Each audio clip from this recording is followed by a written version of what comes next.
좋아요, 구독. 김성남 업사부님과 이어갑니다. 업사부님 안녕하십니까? 네, 반갑습니다. 황금알TV의 업사부입니다. 네, 반갑습니다. 지금 현재 시장 좀 체크를 해봐야 될 것 같은데요. 장 초반에 강하게 시작했던 것 대비 상승세 유지하고 있긴 하지만 그래도 1%대까지는 안 올라오네요. 업사부님, 오늘 시장에 대해서는 좀 어떤 포인트로 보고 계십니까? 네, 우리가 지난주부터 너무 시장에 이제 더 이상 겁먹지 말자 뭐 이런 부분들도 얘기 드렸고, 어제 제가 말씀드렸던 것을 혹시나 여러분들 방송 다시 보기를 통해서 봐보시면은 거기에서 어떤 의미들이 있는가를 좀 생각해 보실 수 있어요. 그래서 매우 중요한 포인트를 어제 설명드린 거거든요. 우리가 뭐 때로는 주어진 시간이 짧을 때가 있고 때로는 뭐 길 수도 있는데 지금은 우리가 바닥을 다져지는 그런 구간들에서 과연 여기서 추가 상승이 일어날 수 있냐 없냐, 그렇죠? 만약에 추가 상승이 일어나게 된다면 어떠한 방식으로 우리가 대응을 해서 그 수익을 온전히 더 챙겨 먹을 수 있을 것인가 부분들을 생각을 해야 합니다.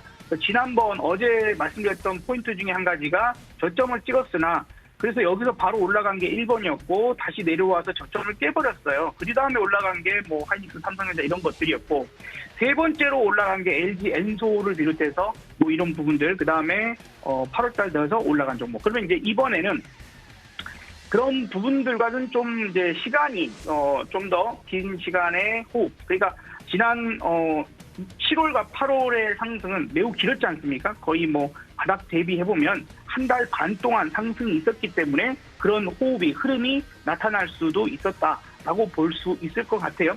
그리고 형태적인 부분들은 제가 어차피 저도 하루 종일 공개방송을 하는 사람이니까 여기에서 지난 6월 하락이 다이렉트로 떨어지다가 여기서 오르내리 하는 부분들, 그리고 올라가는 포인트가 있었어요. 근데 이번에 떨어질 때는 이 모양을 마치 거꾸로 반대로 뒤집어 놓은 것처럼 오르고 내리고 한 다음에 쭉 빠졌습니다. 이제 이게 제가 거의 정확하게 예측했던 게 맞아떨어진 부분들이고, 여기서 중요한 건 뭐냐면 위에서 여기에 다이렉트로 떨어질 때의 요 구간에서는 거침없이 떨어졌기 때문에 올라갈 때도 마찬가지로 그 구간이 얇기 때문에 거침없이 올라가는 포인트가 나오는 거고요. 이번에도 마찬가지로 여기까지는 찌글찌글거리면서 오르고 내리고 했던 부분들인데 여기 아래로는 다이렉트로 떨어졌죠. 그렇기 때문에 여기 올라갈 때 좀 가볍게 빠르게 올라갈 수 있을 거야 라고 예상을 했던 부분입니다. 자, 그러면 이게 어디까지 올라갈 수 있을까라고 본다면 지난 6월, 7월 이 부분의 저점을 잡았던 자리가 거의 2,300이에요. 여기 이상으로 가게 되면 여기에서 만들어진 많은 매물들이 존재하고 있기 때문에 우선은 그 정도에서는 한 번 정도 쉬었다 갈 가능성들은 분명히 있습니다. 자, 근데 중요한 건 이전에도 쉬었다는 갔거든요. 여기도 마찬가지로 7월 말쯤에 쉬었다가 며칠간 쉬었다가. 근데 개인 투자자들은 이럴 때 마음이 많이 불안합니다. 다시 떨어지면 어떻게 하지? 내가 고통을 당한 지가 얼마 안 되다 보니까 금방 기억이 나는 거죠. 예, 그렇죠? 그런 이제 부분들이 있기 때문에, 우리가 요번에도 쉬어갈 때에 하루하루를 추적을 좀 잘 해야 된다라고 생각합니다. 그래서 주도주가 살아있느냐, 시장을 또 땡길 만한 그런 요소들이 발생하고 있느냐, 이 포인트들을 계속해서 잘 체크를 해야 된다라고 다시 한번 말씀 좀 드려보고 싶고요. 그래서 만약에 정말 강력하다면 2,350 정도까지도 조금은 원래의 기존에 말씀드렸던 목표치를 조금은 또 상향시켜보고 싶기도 합니다. 우선은 아직까지는 2,300을 기본 목표로 잡고 있어요. 제가 원했던 바대로 미국 시장 나스닥 선물이 갭상승으로 제대로 끄집어 올려놨거든요. 어제 말씀드렸던 거 기억하신다면 이번에 지난번처럼 20일 동평균선을 한 번이라도 제대로 뚫어주는 액션이 나와야 여기처럼 실패하는 게 아니라 그렇게 내어준다라면 조금 눌러도 다시 재차 상승을 이끌어줄 만한 요소가 있을 수 있을 거다라는 부분이고요. 그래서 현재 지금부터 바로 다이렉트로 올라갈 때 주도주 중에 한 종목은 바로 SK 하이닉스를 볼 수 있을 것 같습니다. 뭐 온갖 반도체, 사이클이 죽었네, 이제 호재가 없네, 이제 이런 얘기들이 많이 나오고 있는 가운데에 사실 주가는 많이 빠졌거든요. 주가가 많이 빠진 것도 반대로 생각해보면 호재가 될 수가 있습니다. 문제는 뭐냐면 반도체 그래서 좋아진 거 있나? 개선된 거 있나? 물론 이제 삼성전자에서 이제 뭐 M&A 이슈들이 있긴 합니다만 어쨌든 이 부분들을 생각하기는 해야 됩니다. 더 나빠질 게 있니? 더 나빠질 건 없거든요. 그죠? 더 나빠질 것까지 없는 부분들이라면 이제 시장은 어느 정도 반영을 했다. 그래서 조금이라도 반등이라도 줄 수 있는 그런 포인트.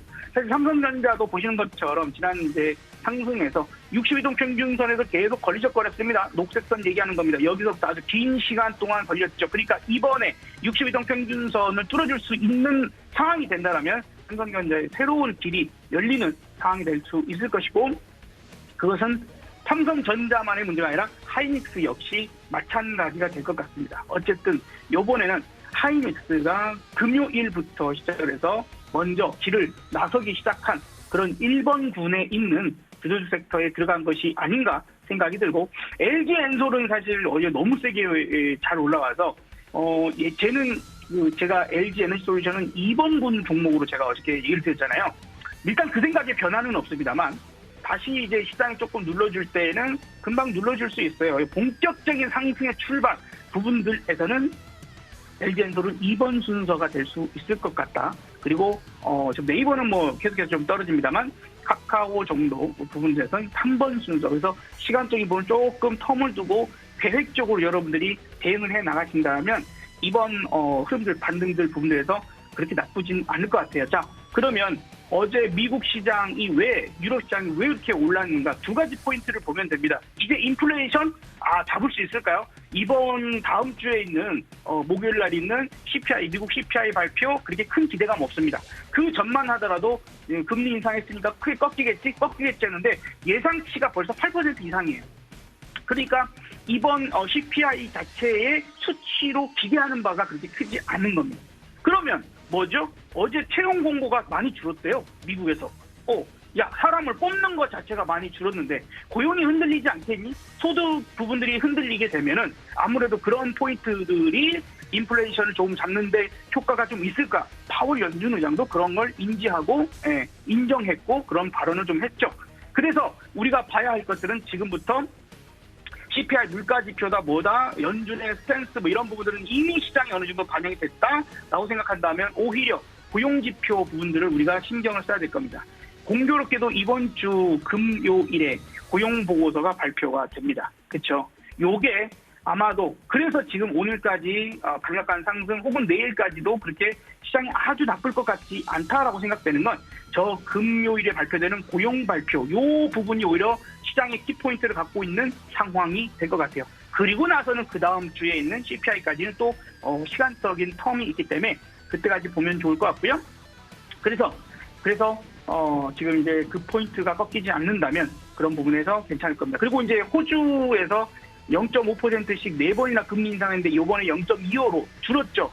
이거 어쩔 수 없어서 그렇게 됐던지 아니면 이제 경기 상황이나 여러 가지 부분들을 좋게 해석했든지 뭐 했든지 전혀 이유는 상관없습니다.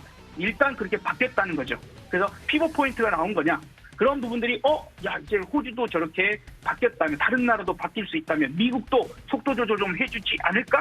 그것이 또 아까 연결한 고용 발표 부분들로 시작 포인트가 될 수 있을 거다라고 좀 생각이 듭니다. 어느새 시간이 좀 많이 그거 돼가지고 제가 도준 앵커님하고 말을 좀 주고받으면서 얘기를 하고 싶었는데 시간이 많이 와버렸는데요. 그래서 하고 싶은 이야기는요. 탑픽은 아직까지는 삼성전자, SK하이닉스 특히 저는 이제 진폭 그 부분들에서는 SK하이닉스를 조금은 더 이야기를 드리고 싶어요. 그래서 그런 부분들로 낙폭 과대 대형주 지수줄 보자고 했는데 벌써 어느새 많은 분들이 또 좋은 결과들을 갖고 있는 것 같습니다. 물론 올라가게 되면 지금 보시는 SK하이닉스 역시 60일 이동평균선에서 계속 걸리적거려서 못 넘어가고 꺾였습니다. 그러니까 이번 부분들에서 분명히 올라갔다가 뚫어버린다면 새로운 국면을 맞이하는 거고 다시 눌러줄 때에 21선 깨지 않는다면 재매수를 할 수 있는 중요 포인트가 될 것이고 다시 한번 올려칠 때 과연 10만 원 도달할 수 있는지 잘 보면서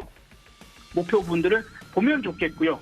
또한 이제 아까 보니까 자막적인 부분에서 뭐 에브리봇 같은 로봇주들 올라간다 이런 것들도 많이 나오고 있던데 미래를 어차피 미래 세상으로 가야 되는 것들 그런 것들이 이런 식의 폭락 시장에 있어서 낙폭 과들을 만들었다면 그런 것들도 한 번 정도는 공략 포인트로서는 볼 수 있을 것이다 라고 좀 생각이 됩니다.